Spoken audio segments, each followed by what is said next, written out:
Today, on the 53rd anniversary of the Tibetan National Uprising Day and the 4th anniversary of 2008 mass protest in Tibet, I offer tribute to the brave people who have sacrificed so much for Tibet. Despite 53 years of occupation by the People's Republic of China, the Tibetan spirit and identity inside Tibet remains unbroken. On this occasion, I pay homage to His Holiness the Dalai Lama for his vision, leadership, and benevolence.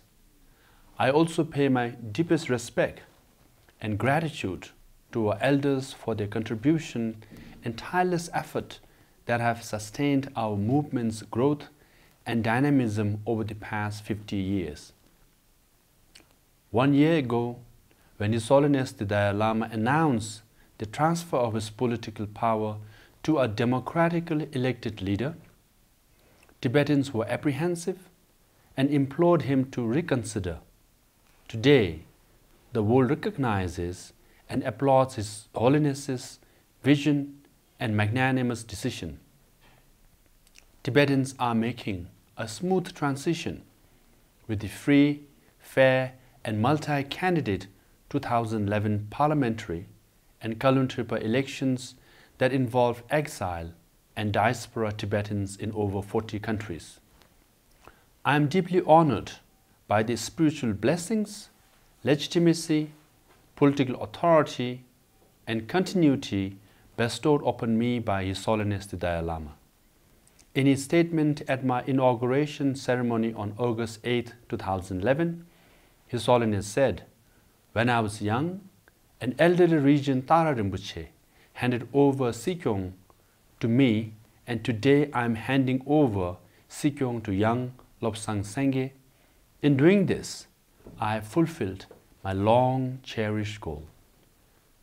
I am also enormously moved by the solidarity and endorsements from Tibetans inside Tibet during the elections and since assuming my political post. I have had many deeply moving encounters with hundreds of Tibetans from Tibet as they generously offered their blessings and support. Blessed by the historic transfer of political power from His Holiness, empowered by the mandate received from the people, and buoyed by the support and solidarity from Tibetans inside Tibet, I can say with pride and conviction that the Central Tibetan Administration legitimately represents and speaks for all 6 million Tibetans. Beijing's view that a generational change in leadership may weaken the Tibetan freedom movement has not and will never materialize. The resiliency of the Tibetan spirit, combined with a coming generation of educated Tibetans, will provide dynamic leadership and sustain the movement till freedom is restored in Tibet.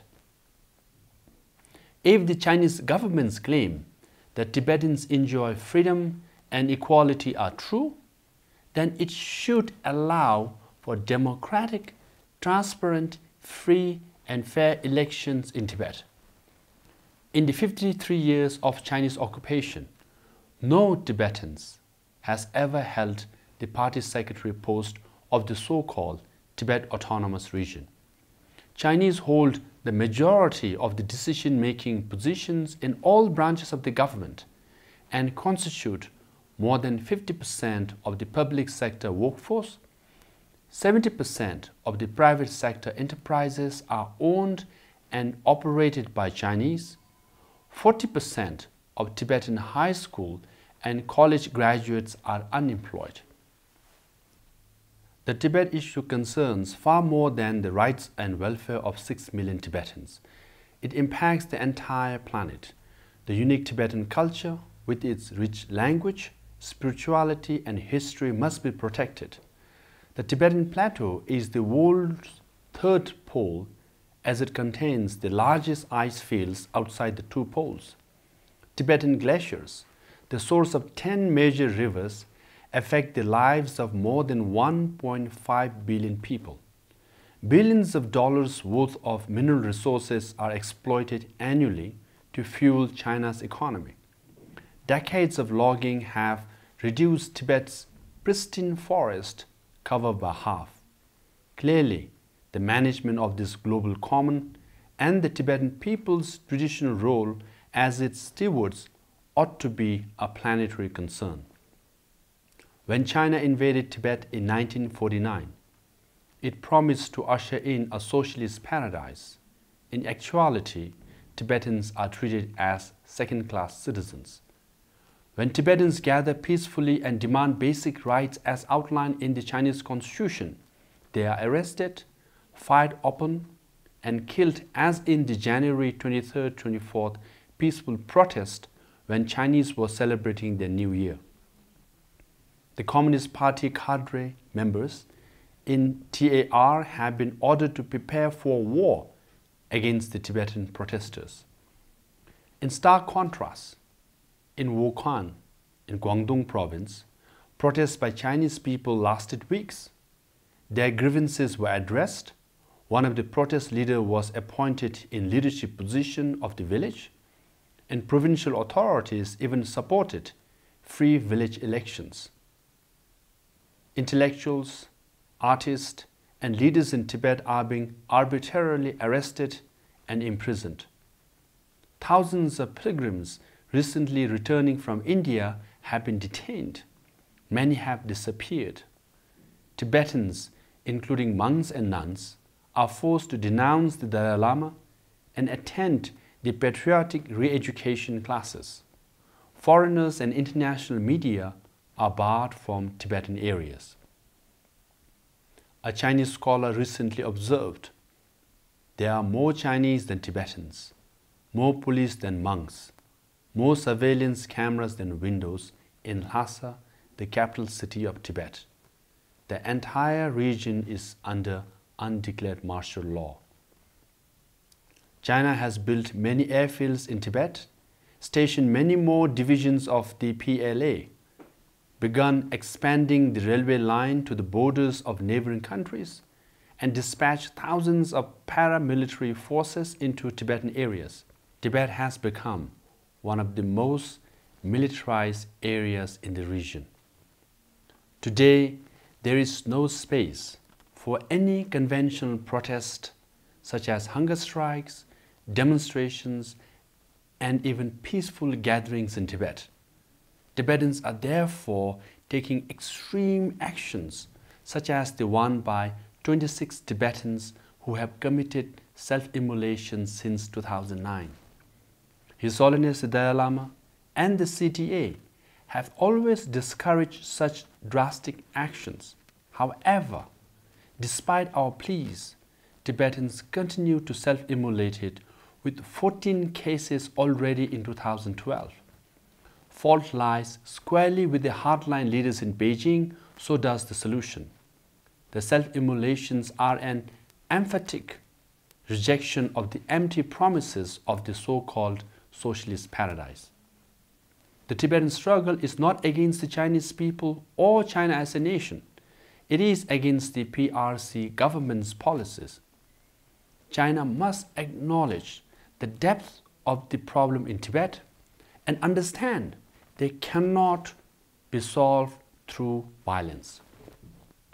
To address the tragedy in Tibet, I call on Beijing to accept our middle way policy, which seeks genuine autonomy for Tibetans within the framework of the Chinese Constitution and as proposed in the memorandum and note of 2008 and 2010 respectively. Hong Kong and Macau have been granted a high degree of autonomy. Despite resistance from Taiwan, China has offered more autonomy to Taiwan.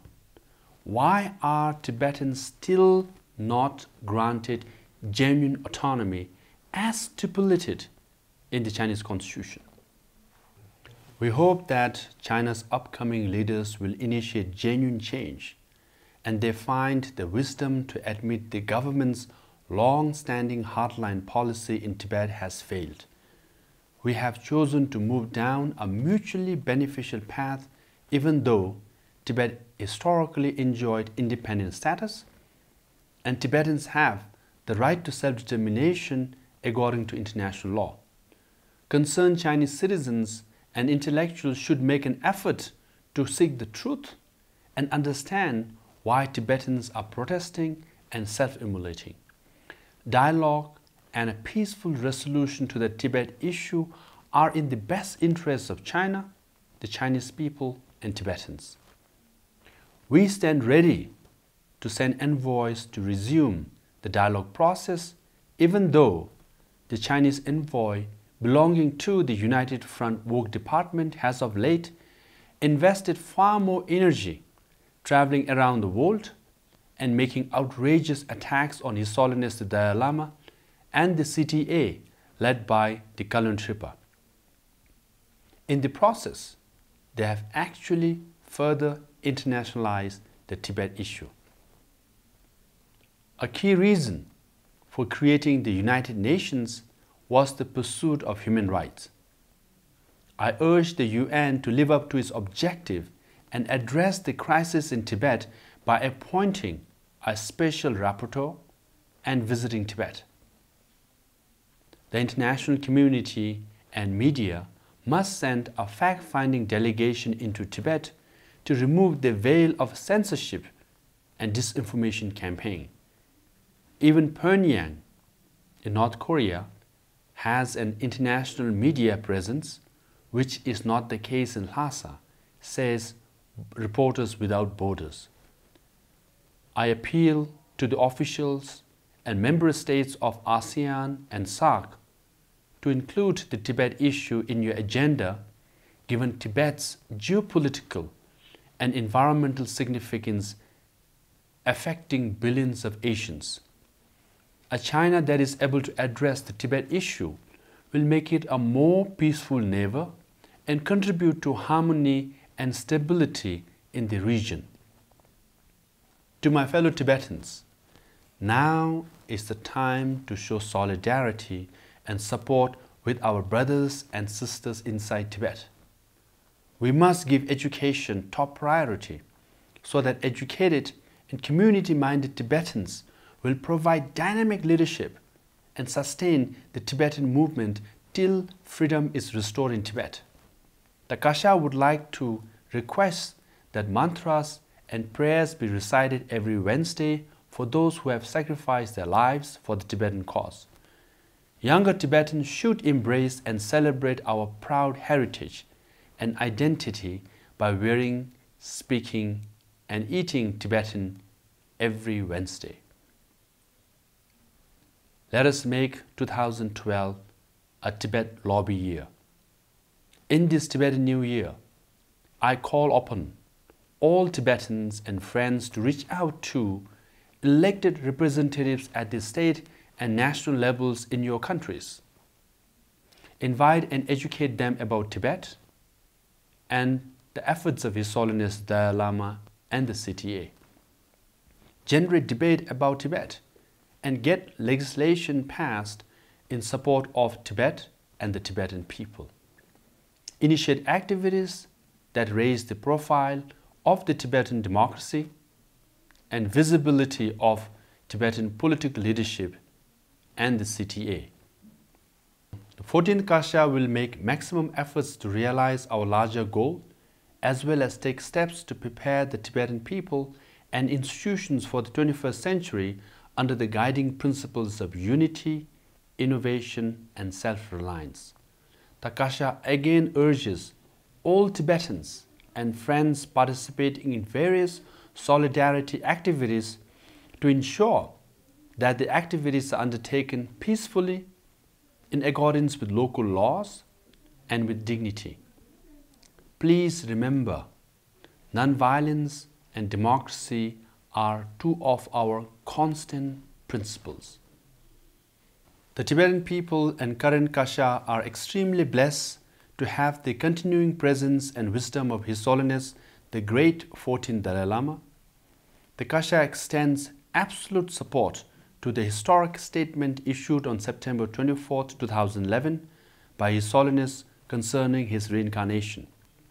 We believe His Holiness alone has the right to determine his reincarnation, and that the Communist government of China has absolutely no say or role in this matter. I would like to take this occasion to thank all governments, especially the governments of United States, Europe and Asia, organizations, Tibet support groups and individuals who have supported the Tibetan people. Your support is greatly appreciated. I also call on our old and new friends alike to reinvigorate the Tibet support groups around the world. We need you more than ever at this critical time. Takasha would also like to acknowledge the full cooperation of the Chidwil Henso and looks forward to a productive partnership in serving Tibet and Tibetan people. I am also happy to express the Tibetan people's deepest and continued gratitude to the government and people of India for their generous hospitality and kindness over the 5 decades. My appreciation has grown tremendously since becoming the political head of the Tibetan people. Hardik Shukriya. Lastly, to our dear brothers and sisters in Tibet, we would like to say that you are in our hearts and prayers every day. We will walk side by side with you till freedom is restored for Tibetans and His Holiness the Dalai Lama returns to Tibet. I pray for the long life of His Holiness the Dalai Lama. May our long cherished goal of freedom and reuniting in the land of snows be realized soon. Thank you.